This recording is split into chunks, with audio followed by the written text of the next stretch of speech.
और 4 दिनों के नाते हैं, पलकों के पर्दे गिरते ही सब रिश्ते मिट जाते हैं। बस जिस दिन हमारी पलकें गिर गई उसी दिन सब रिश्ते खत्म हो जाएंगे। और जहां तक कि हमारा शरीर भी जो है वो साथ नहीं जाएगा, इसलिए गुरु नानक देव जी कहते हैं, जब लग जरा रोग न आया,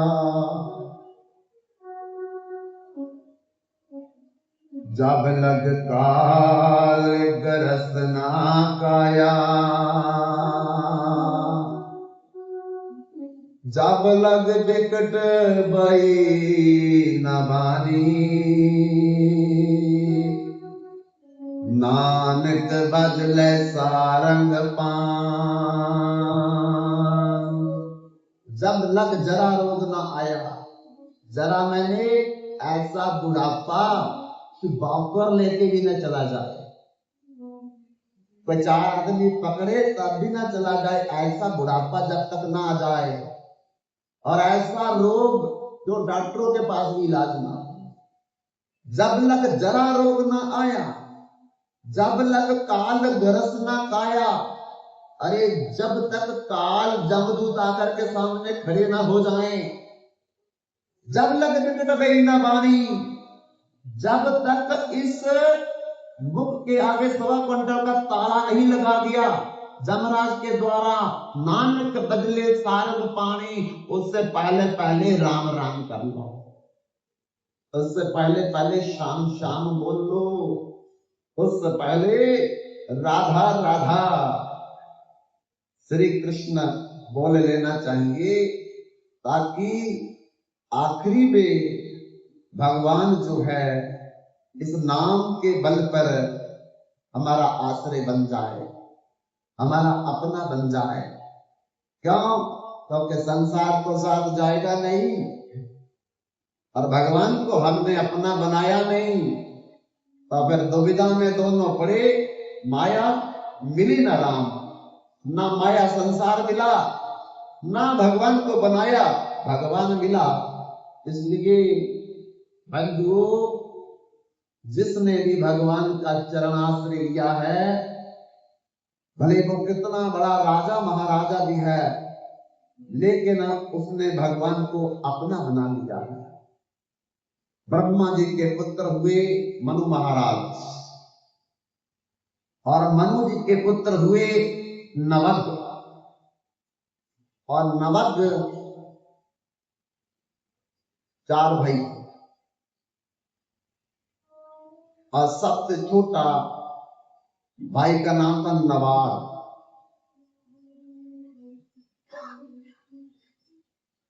पिताजी जब वृद्ध हो गए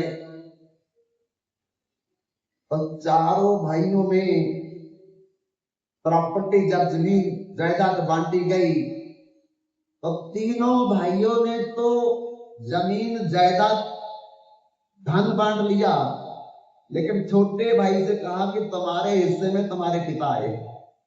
आप पिता बेचारे बूढ़े बीमार हैं, और चालाकी से बोल दिया कि तुम्हारे हिस्से में पिताजी हैं, बाकी हमारे हिस्से में आ गया, क्योंकि पिता की सेवा कौन करेगा बुढ़ापे में।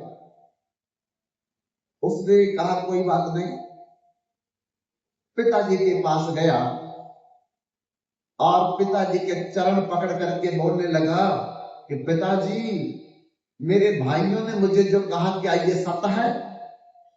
वो कहते हैं कि तुम्हारे हिस्से में पिता आए हैं।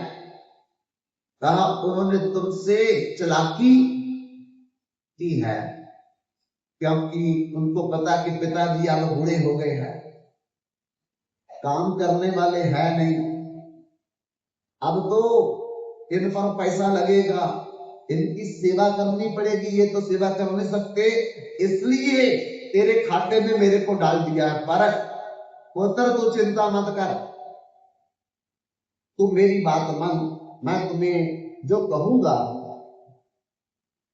उसको मान करके तू वहीं चला जा। आ गया पिताजी। तो पिताजी ने कहा, अंगिरस गोत्र के बहुत से ब्राह्मण एक निर्जन जगह पे यज्ञ करते हैं, और जब यज्ञ का 6वां दिन आता है वो मंत्र भूल जाते हैं, और मंत्र भूलने के कारण उनका यज्ञ संपूर्ण नहीं होता, और इसलिए वो स्वर्ग में नहीं जा पा रहे। वो क्या मंत्र भूल जाते हैं मैं तेरे को बता देता। यज्ञ में तू बैठे रहना, जब वो मंत्र भूल जाए और वो तू मंत्र बोल देना, उनको मंत्र याद आ जाएगा, वो प्रसन्न होकर के जितना भी धन यज्ञ का वो तेरे को देकर के चले जाएंगे।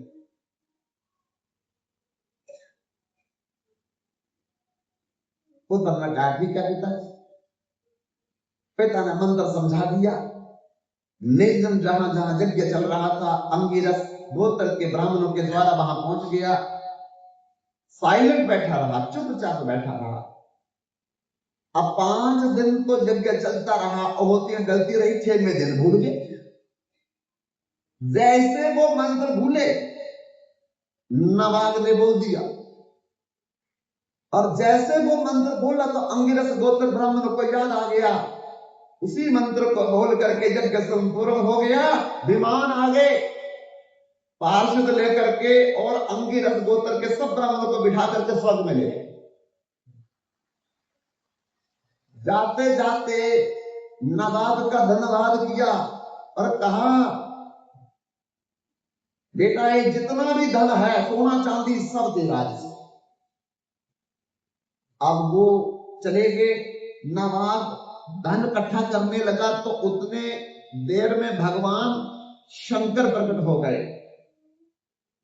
जब भगवान शंकर प्रकट हो गए तो कहने लगे कि नवाब, ये जितना भी यज्ञ का शेष बचा हुआ धन है ये मेरा है, तेरा नहीं। कहते पिताजी ने तो कहा था कि मेरा है, उन ब्राह्मणों ने भी कहा था कि मेरा है, तो अब कह रहे मेरा है। भगवान शंकर बोलने लगे, तुम अपने पिता से पूछ लो जाकर के, अगर वो बोलेंगे कि मेरा नहीं है तो तुम सारा ले जाना। तब वो पिता के पास गया, जाकर के पूछने लगा कि पिताजी, वो अंगिरस गोत्र के ब्राह्मण तो धन छोड़ गए, मैं लाने लगा तो एक काले रंग का पुरुष, अपने आप को रुद्र कहते हैं, बोलने लगे कि ये धन मेरा है, तो आप बताओ कि वो धन उनका है या मेरा है। तो पिता नवक ने कहा कि पुत्र, यज्ञ का शेष भाग का जो हिस्सा वो भगवान शंकर का होता है, इसलिए वो धन उन्हीं को दे दो। नवाब आकर के अपने पिता की सच्ची बात बोल दी भगवान शंकर को आकर के कि मेरे पिता ने कहा ये धन मेरा नहीं, ये आपका ही है। भगवान शंकर प्रसन्न हो गए कि तुमने सच बोला है, ये सारा धन ले जाओ। तब नवाब जो है वो सारा का सारा धन लेकर के अपने घर में चले आए। बंधुओं, उसी नवाब के पुत्र हुए महाराजा अम्बरीश। 7 द्वीपों के राजा थे, अर्थात पूरी पृथ्वी के राजा। और उनकी पत्नी का नाम था सुमति। जैसे राजा अम्बरीश भगवान के भक्त, ऐसे उनकी धर्म पत्नी भी भगवान की भक्त। दिन रात भगवान की सेवा में लगे रहते हैं। सा भई मना कृष्ण पदारविंद और वाचांसी गुणानुवर्णने करो हरे मंदर मार्जना विश्व कृत्रिम चकाराचित। अरे वो अपने पूरे शरीर की इंद्रियों से नित्य भगवान की सेवा करते हैं। अपने हाथ से वो आटा पीसते थे भगवान के भोजन के लिए, भोग के लिए, अपने हाथ से, जबकि करोड़ों लोग थे उनके। हम छोटा सा मंदिर बना करके और फिर एक पुजारी भी रख लेते हैं कि बाकी काम हम करेंगे, पूजा पुजारी जी करेंगे, जबकि पूजा हमें करनी चाहिए, बाकी का काम कोई दूसरा करे अलग बात है। लेकिन जो काम हमें करना चाहिए वो दूसरों को दे देते हैं, और जो दूसरों को करना चाहिए वो हम खुद करते हैं।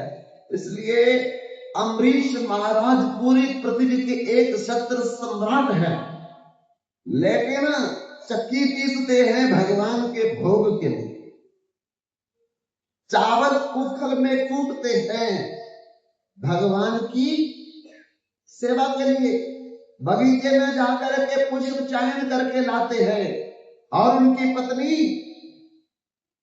माला बनाती है, खुद पोछा लगाते हैं। भगवान के वस्त्र उनकी पत्नी तैयार करती थी।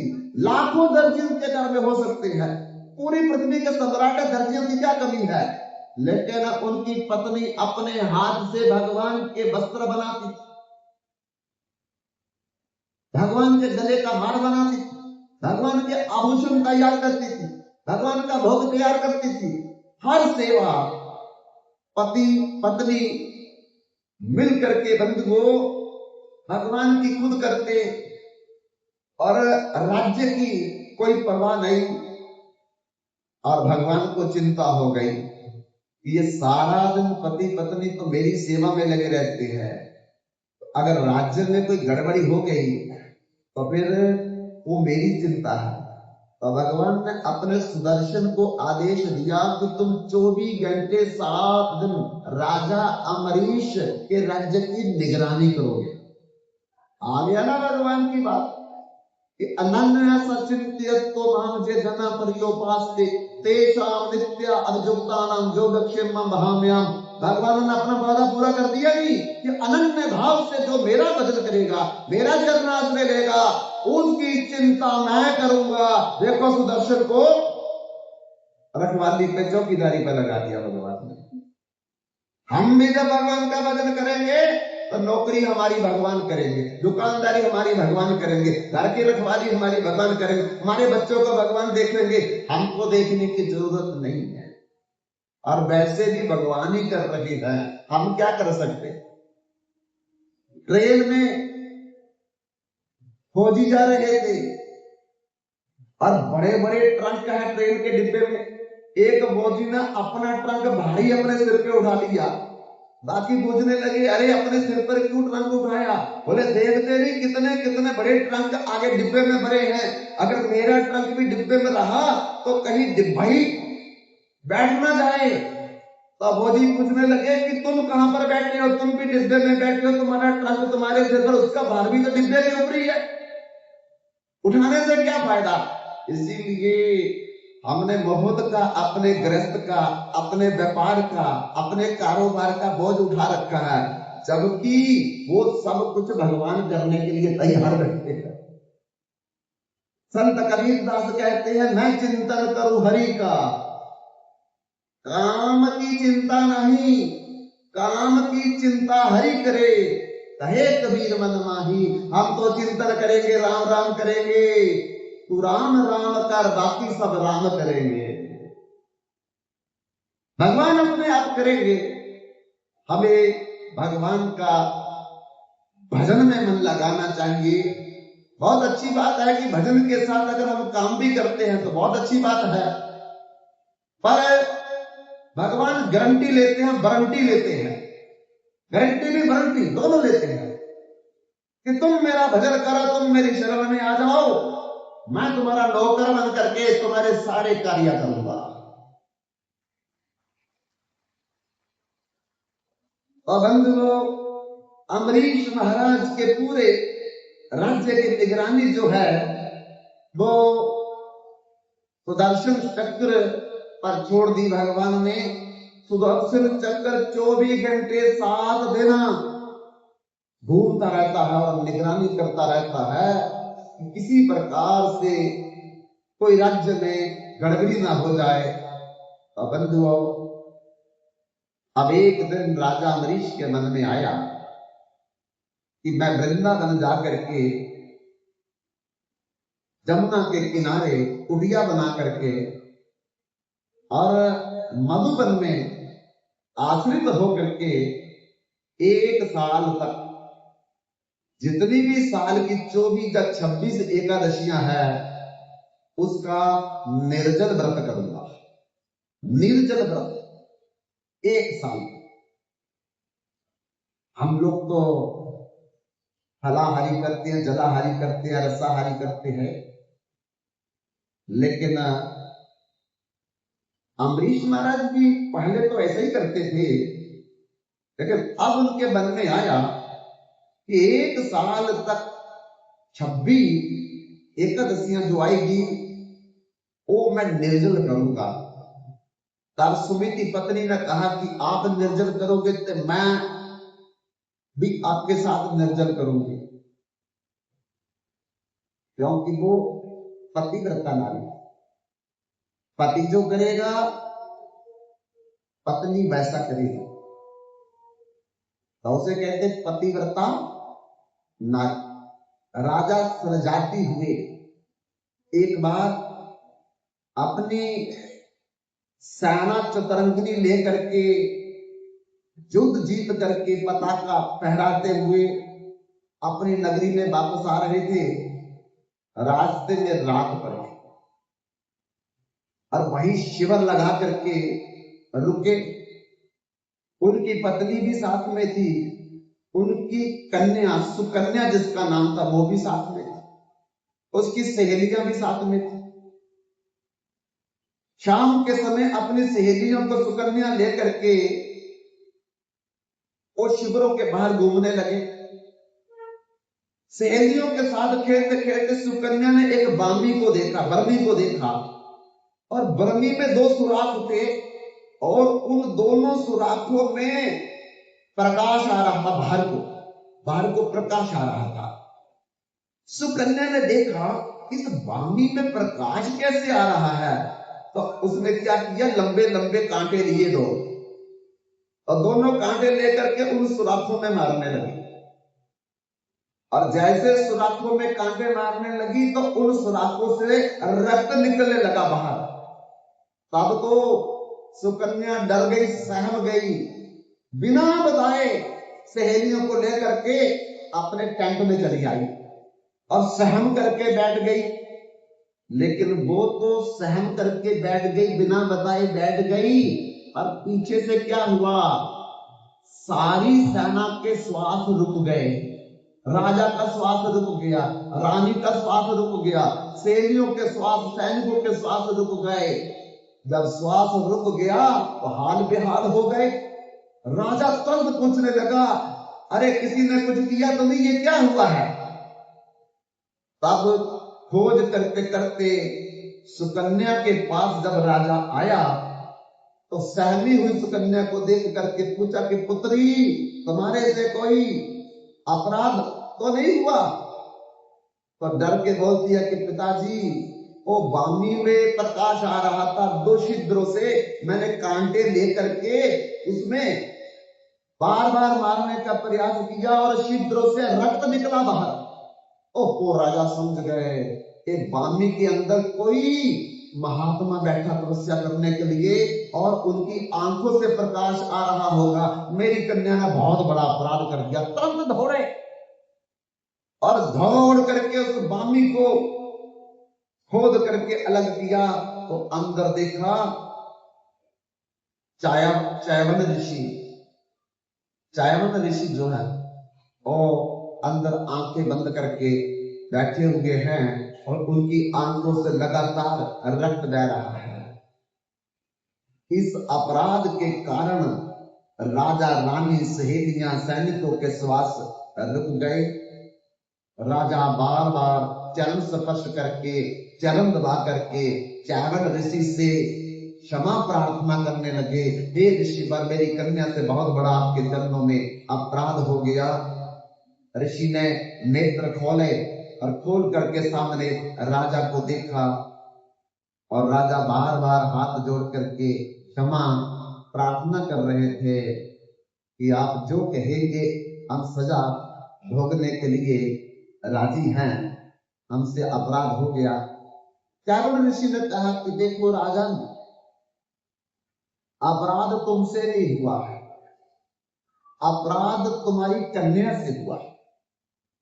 इसलिए कन्या को पूछो कि इस अपराध के कारण वो क्या प्रायश्चित करती है। तब सुकन्या को बुलाया गया और पिता ने पूछा कि बेटा, अपराध तेरे से हुआ है, इस अपराध के लिए तू क्या प्रायश्चित करेगी। तब 16 साल की नौजवान कन्या ने कहा, राजकुमारी ने कहा, मैं इस ऋषि की दिन रात सेवा करूंगी। पिता ने बड़ा समझाया कि पुत्री, तू अकेली कैसे जहां रह करके सेवा करेगी, ना जहां खाने का इंतजाम, ना रहने का इंतजाम, ना सोने का इंतजाम। तो कन्या ने कहा कि यही मेरा प्रायश्चित है कि मैं कष्ट उठा करके इस ऋषि की दोनों आंखों का आश्रय बन करके मैं अपना प्रायश्चित करूं। उस दिन से बंधु सुकन्या दिन रात च्यवन ऋषि की सेवा करती, उसकी सेवा से प्रसन्न होकर के स्वर्ग के वैद्य अश्विनी कुमार वहां पर आए और वहां पर आकर के कहती है, हे देवी, तुम्हारी पति सेवा से हम प्रसन्न होकर के आपको आशीर्वाद देने आए हैं, मांग लो क्या चाहती हो। तो कन्या ने कहा, एक कन्या के मन में जो होता है आप जानते हैं, और जो आप जानते हैं उसी को पूर्ण कीजिए। तब अश्विनी कुमारों ने कहा, ये सरोवर है, इसमें हम थोड़ी औषधि डालेंगे और तुम दोनों इसमें स्नान करो। उन अश्विनी कुमारों ने उस जल से भरे हुए सरोवर में औषधियां डाली। च्यवन ऋषि को पकड़ करके सुकन्या ने उस तालाब में डुबकी लगाई। जैसे डुबकी लगाई तो च्यवन ऋषि 20 वर्ष के हो गए और कन्या लगभग 18 वर्ष की हो, नेत्र भी ठीक हो। तब उस सुकन्या का विवाह च्यवन ऋषि से ही हो गया। अब अपने पति की दिन रात वो सेवा करती है। एक दिन पिताजी देखने के लिए आए अपनी पुत्री को च्यवन ऋषि की कुटिया में, तो पास में देखा एक नौजवान पुरुष बैठा है। अपनी पुत्री को आकर के भला बुरा पिता बोलने लगे, अरे जब तुमने ऐसा ही पाप करना था कि बूढ़े ऋषि का त्याग करके किसी नौजवान पुरुष का संग करना था, तो तू उसी समय मुझे बोल देती, मैं उसी समय कोई उपचार करता। सुकन्या हंसने लगी कि पिताजी अपनी पुत्री पर विश्वास नहीं है, ये वही ऋषि हैं जिनके पास मुझे छोड़ करके गए थे, पूछ लीजिए। जब राजा प्रजाति ने पूछा च्यवन ऋषि से, उन्होंने कहा कि इनकी पति सेवा का प्रभाव है कि अश्विनी कुमारों के इलाज से मैं 20 वर्ष का और ये 18 वर्ष की हो गई। बंधुओं, पत्नी का जो धर्म है वो यही है कि किसी प्रकार से पतना त्रायते इति पत्नी, अपने पति को धर्म के मार्ग में कंधे से कंधा मिला करके चले। सोहाय भूपमन्यु और शतरूपा की 3 कन्या थी। आकुति, प्रसूति, देवहूति। आकुति का विवाह रुचि प्रजापति से हुआ। प्रसूति का विवाह दक्ष प्रजापति से हुआ। अब देवहूति सबसे छोटी है, उसके विवाह की चिंता। तो उम्र कितनी है अभी उसकी? लगभग 14 या 15 साल। तो चिंता देखो कितनी है, क्योंकि पहले बाल विवाह होते थे, छोटी छोटी कन्याओं के विवाह दोना बाद में होता था। तो देखो इतनी उम्र में चिंता। तब बहुत चिंतित है राजा, और माता उनकी शतरूपा। तो आकाशवाणी हुई कि राजन चिंता मत करो, देवहूति को रथ पर बिठा करके तुम बिंदु सरोवर स्थान पर चले जाओ, और वहां पर ब्रह्मा जी की छाया से पैदा हुए उनके पुत्र कर्दम ऋषि 10,000 साल हो गए तपस्या कर रहे हैं विवाह के लिए। विवाह के लिए तपस्या कर रहे थे 10,000 साल। अन्न जल फल कंद मूल बाजू का त्याग, केवल ब्याह हो जाए मेरा। देखो विवाह के लिए तपस्या 10,000 साल करनी पड़ रही। बंदियों क्यों? क्योंकि ऐसी पत्नी मिले जो मेरे धर्म के साथ साथ दे, मुझे पार्टी में ना ले जाए, रिसेप्शन में ना ले जाए, किसी हिल स्टेशन पे ना ले जाए, किसी टूरिस्ट प्लेस में ना ले जाए। वो अगर ले जाए तो किसी सत्संग में ले जाए, किसी कथा में ले जाए, किसी भगवान के कीर्तन में ले जाए।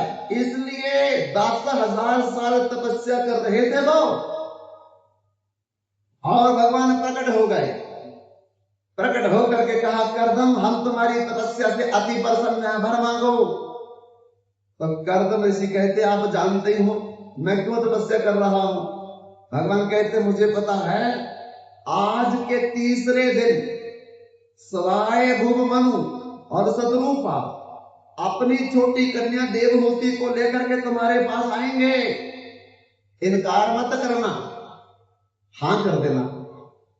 देखो 10,000 साल तपस्या करने के कारण, अरे वो कैसे बन गए होंगे? बाल सफेद हो चुके हैं,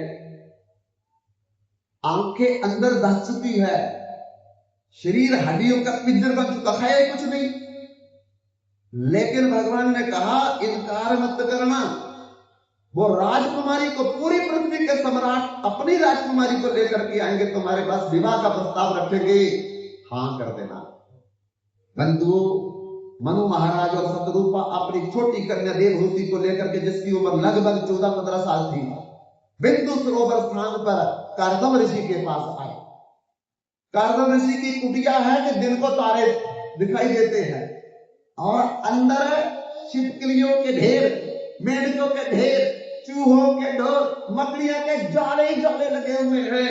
ऐसी कुटिया में रह करके वो तपस्या करते रहे। तब इंतजार करने लगे। तीसरे दिन ठीक मनु महाराज और शतरूपा अपनी चतुरंगिनी सेना के साथ रास्ता जंगल का साफ करते करते करते देवहूति को लेकर के उपस्थित हो गए। और जैसे ही कुटिया के नजदीक आए, कर्दम ऋषि ने 4 आसन लाए। 4 आसन। एक आसन मनु महाराज को दिया, एक आसन शतरूपा को दिया, एक आसन देवहूति को दिया, एक आसन अपने लिए भी। कर्दम ऋषि भी बैठ गए, मनु महाराज भी बैठ गए, शतरूपा भी बैठ गई। अब देवहूति के लिए संकट आ गया, अब मैं क्या करूं? क्यों जी, बैठ जाती, क्या संकट था? लेकिन उसके मन में ये चल रहा था कि मेरे पिताजी तो होने वाले ससुर हैं, बड़े हैं, ये तो बैठ सकते हैं। मेरी माता होने वाली सासू माँ है, ये तो बड़ी है, बैठ सकती है। और ये मेरे होने वाले पति हैं, पति भी बैठ सकते हैं, पर मैं होने वाली इनकी पत्नी हूं, मैं कैसे बैठ सकती हूं इनके बराबर? और अगर मैं नहीं बैठती तो पति की आज्ञा का उल्लंघन होगा, क्योंकि मेरे को भी आसन दिया है, तो इसीलिए दिया कि बैठो। अगर मैं नहीं बैठूंगी तो पति के आदेश का उल्लंघन है, अगर मैं बैठ जाऊंगी तो पति के बराबर मेरा बैठना अपराध हो जाएगा। देखो कितनी बड़ी सोच है।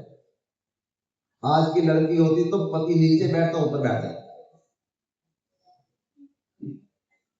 सोच देखो कितनी बड़ी है। अब खड़ी रही, पिताजी बैठ गए, माता जी बैठ गए, पति भी बैठ गया, खड़ी रही, नहीं बैठी। देवभूति सोच रही है, लेकिन माता पिता ने अच्छी शिक्षा दी थी। उसने विचार किया अगर बैठती हूं तो पति के बराबर बैठने का दोष लगेगा, अगर मैं नहीं बैठती हूं तो पति की आज्ञा ना मानने का दोष लगेगा। इसलिए दोनों बातें रह जाए तो क्या किया उसने, खुद नीचे बैठ गई, आसन पर नहीं बैठी, खुद नीचे बैठ गई और अपना बायां हाथ आसन पर रख दिया, क्योंकि ये बायां ये पति का होता है। इसलिए उसने ये बताया कि मैंने आपकी आज्ञा का पालन भी कर लिया, अपना हाथ जो शादी के बाद आपका ही होने वाला है रख दिया, और मैं आपके बराबर भी नहीं बैठी, खुद मैं नीचे बैठी। बंधु उसी समय कार्दम ऋषि ने हाँ कर दी। वो यही देखना चाहते थे, इसीलिए आसन दिया था कि ये कन्या क्या करेगी, और कन्या ने अपनी परीक्षा में सफल होकर के दिखा दिया।